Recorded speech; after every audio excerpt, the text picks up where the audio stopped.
itu Engkau Tuhan Yesus. Kalau sumber kekuatan bagi kami, sumber penghiburan, Engkau tempat perlindungan bagi setiap kami Tuhan Yesus. Terima kasih untuk kasih setia Tuhan di dalam hidup kami. Terima kasih Tuhan.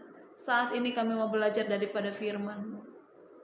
Tuhan, biar kami menerima teguran, ajaran, biar kami menerima rema yang baru dari Tuhan lewat renungan hari ini. Bicaralah di dalam nama Yesus, haleluya, amin. Shalom Bapak Ibu Saudara sekalian, kita berjumpa kembali hari ini hari Senin tanggal 8 Juli 2024 di dalam renungan harian. Renungan kita hari ini berjudul Beriman kepada Kristus, memberi kuasa dan kekuatan. Kita fokus kepada Filipi pasal yang keempat ayat 13. Demikian bunyi firman Tuhan. Segala perkara dapat kutanggung di dalam Dia yang memberi kekuatan kepadaku. Di dalam perjanjian lama ada sebuah kisah tentang seorang yang tidak terkenal, bahkan tergolong pengecut dan pesimis. Tetapi oleh karena Tuhan, ia menjadi seorang pahlawan bagi bangsanya. Dia adalah Gideon yang bisa kita baca dalam kitab Hakim-Hakim pasal 6 dan 7. Saya harap saudara bisa membacanya sejenak sambil mungkin di-pause terlebih dahulu. Ketika itu Israel berada di bawah penjajahan bangsa Midian yang ketika itu menindas mereka dengan kemiskinan dan merampas hasil tanah dan ternak mereka. Dalam tekanan, seperti biasa umat Israel berteriak kepada Tuhan, dan Tuhan mendengar teriakan mereka. Tuhan mengutus malaikatnya kepada Gideon yang saat itu sedang bersembunyi. Ia mengirik gandum dalam tempat pemerasan anggur agar tidak terlihat oleh orang Midian.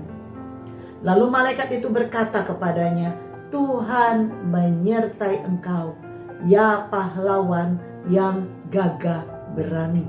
Hakim-Hakim 6 ayat 12b. Dua pernyataan dari malaikat ini yang ditolak oleh Gideon. Yang pertama adalah pernyataan Tuhan menyertai engkau. Gideon berkata bahwa jika Tuhan menyertai mereka, mengapa mereka mengalami segala kesengsaraan ini? Mengapa Tuhan membiarkan mereka berada di dalam cengkeraman orang Midian? Dalam ayat 13. Dan hal kedua yang Gideon keberatan adalah pernyataan pahlawan yang gagah berani. Gideon mengelak pernyataan tersebut dengan alasan bahwa kaumnya adalah yang paling kecil di antara suku Manase dan dirinya sendiri adalah yang paling muda di antara keluarganya. Di ayat 15. Gideon menyadari siapa dirinya, yaitu seorang yang tidak berdaya dan tidak berarti. Tetapi ketika Tuhan berkata bahwa Tuhan akan menyertai dia, maka imannya bertumbuh dan ia meminta tanda dari Tuhan.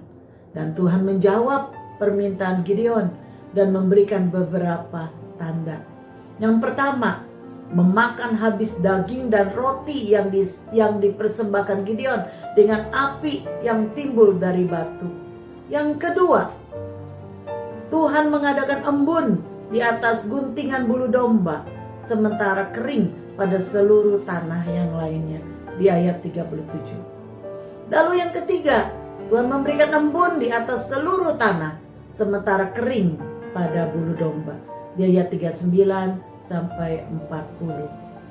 Selanjutnya Allah mau agar Gideon mendapat kemenangan bukan karena kekuatannya maupun kehebatan pasukannya. Sebab itu Allah menyuruh Gideon menyeleksi pasukannya yang dari semula berjumlah 32.000 orang laki-laki, pasal 7 ayat 3, menjadi hanya 300 orang saja di pasal 7 ayat 6.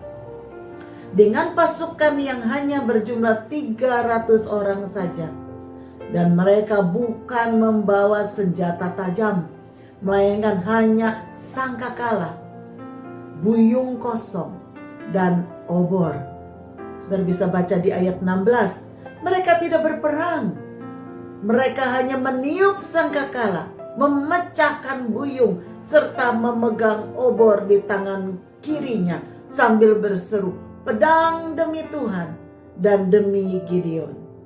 Kemudian mereka hanya tinggal berdiri di sekeliling perkemahan orang Midian, dan Tuhan membuat seluruh tentara Midian menjadi kacau balau, berteriak-teriak dan melarikan diri. Tuhan membuat orang Midian saling berkelahi dan saling membunuh dan lari tunggang langgang. Saudara bisa baca di dalam ayat 21 sampai 22. Dengan cara itu Tuhan menyerahkan bangsa Midian ke tangan Gideon. Allah memberikan kemenangan melalui apa, saudara? Yang pertama, hanya dengan 300 orang saja. Supaya jika mereka menang, mereka tidak akan menyombongkan diri bahwa mereka menang karena kekuatan mereka. Yang kedua, saudara, Allah memberikan kemenangan. Mereka tidak membawa senjata karena yang berperang adalah tangan dan kuasa Allah yang membuat tentara Midian kocar-kacir dan saling membunuh. Yang ketiga, bagaimana caranya Allah memberikan kemenangan bagi orang Israel? Gideon memperoleh kemenangan karena imannya kepada Tuhan. Ia percaya agar akan firman Tuhan yang berfirman, bangunlah, turunlah menyerbu perkemahan itu, sebab telah kuserahkan itu ke dalam tanganmu. Di pasal 7 ayat 9. Apa perenungan kita hari ini, saudara? Sama seperti Gideon, kita pun orang yang lemah, yang tidak berdaya. Namun kita bisa berkemenangan melalui iman kita kepada Kristus. 1 Yohanes 5 ayat 4 mengatakan, sebab semua yang lahir dari Allah mengalahkan dunia. Dan inilah kemenangan yang mengalahkan dunia, iman kita. Bagi setiap orang yang percaya Yesus adalah anak Allah, maka kepadanya Kristus memberikan kuasa untuk mengalahkan dunia.